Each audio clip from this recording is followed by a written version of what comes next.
This is the George Foreman 2-plate or 2-serving grill and panini press. It is the basic model.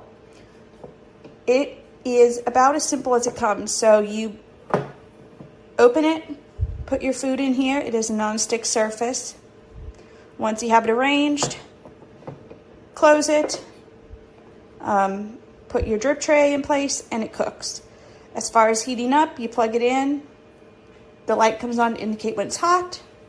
There is only one heat setting, so once it's hot, you just put your food in and off you go.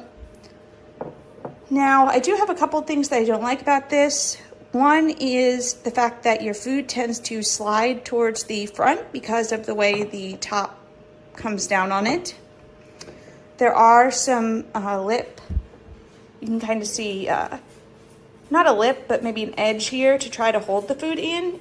It works a little bit, but it could be better. The other thing that is a challenge is cleaning this. So you can see mine is older. I've used it a while. It's a little greasy. I don't really know how to clean it very efficiently other than basically I just wipe it with wet paper towels because it does tend to get, you can see here's a little bit of like probably sauce or something that gets stuck to it. And you obviously can't put it in the dishwasher or put it in a sink of soapy water with it being an appliance. So that's a bit of a challenge. Now this you can put in the dishwasher on the top rack. Overall, this is a pretty decent little grill. It does the job. It's inexpensive. It works fine.